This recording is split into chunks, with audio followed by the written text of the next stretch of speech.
What is going on, everybody? Welcome back to the channel. After Sound here, bringing you Splinterlands content every single day. We also stream right here on the channel every Tuesday, Thursday, and Sunday morning, so come by and say hello. All right, guys, I want to talk about our all-time high, not from a token value perspective, but from an overall market cap perspective. And no, the title was not lying. I might have been a little clickbaity, but it's not lying. We are actually closer to a new all-time high, again, from a market cap perspective, than I think people realize. Now, I'm going back through here, looking at the data, and I don't know how accurate CoinMarketCap data is, but let's just roll with it for now so you can see. So if I look here from a market cap perspective, go back into 2021, right? So what is this? November 3rd, 2021. We hit 152 million in terms of our overall market cap in November, right? Now, you take that, but that was with significantly less tokens out in the ecosystem. Now, let's use this number, and then I'm going to share with you what I think the number was. But again, all this data is it's subject to change, and who knows what the right thing is. But I think it doesn't really matter in terms of the overall token value. So if you take this 150 million, divide that by what's currently out there in the total supply, right? So you can see here on Splinter Cards, 1.5 billion is what's actually out. So we're over halfway in terms of the amount that's distributed. And that includes, right? That includes an additional 120 million that's already been burned, right? So we're probably close to like 1.62, 1.63 in terms of the overall tokens that have been distributed out of the total 3 billion. But let's go back here for a second. So back then, we did not have nearly as many tokens. But if we're to take this, right, the 152, divide that by our current amount of tokens, that's 10 cents, like a little bit more than 10 cents. So what am I trying to say?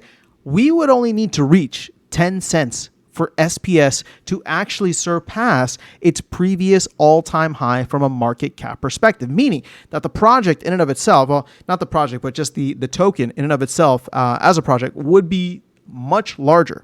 Now, granted, the project, and the reason I refrained from saying project earlier is because there's so many assets in the project, right? There's so many cards and packs and land and all these different things that have come out since that time. So I don't want to include all of that. We're just looking at the token and the tokenomics behind it.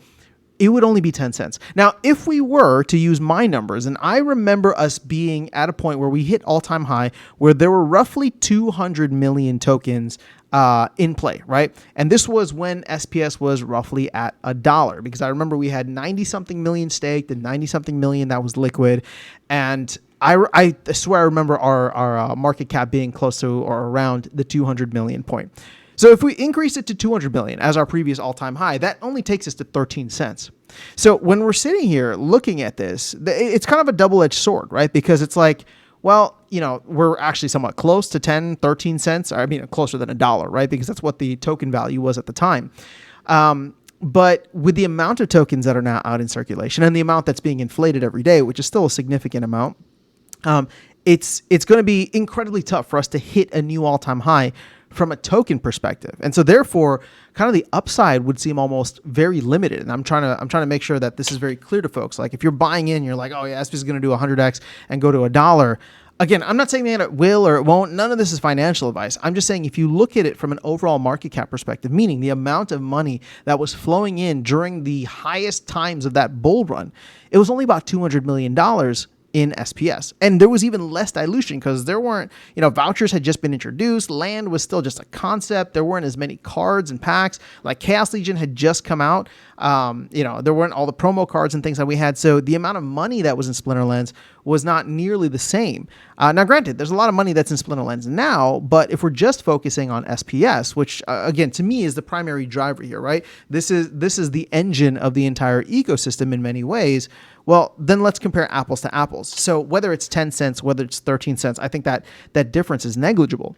But that means that, if you're expecting us to blow past 10 cents, 13 cents, whatever it is, that would actually become, uncharted territory. That would become new for the project as a whole. If we were to surpass that, if we were to become a $200 million, $250 million market cap project, that would be awesome. Don't get me wrong, right? That would actually put us on par with a lot of the other gaming projects out there. But at the same time, it would be new territory for Splinterlands to go through. And I would say, getting significantly higher than that, while it's not out of the realm of possibility, it's completely uncharted, right? So we don't know. There's no like, hey, we're gonna beat our all-time high. So I just want to call that out for folks because and I talk about it here all the time. I'm guilty of it too, right? $1 was our previous all-time high for the token, but that was when we only had 200 million tokens. Since that time, we've almost 8x the amount of tokens that were distributed, right? We've burned 120 million of that, but there's still 1.5 billion, right? So 1.3 billion more than we had last time. Now, granted, maybe we have some of that, locked up in the DAO, and that's cool. There's a significant amount that's staked, and there's probably a lot of folks in the community that are not going to be selling at 10 cents or 13 cents. So we can kind of look at it as locked up in that standpoint.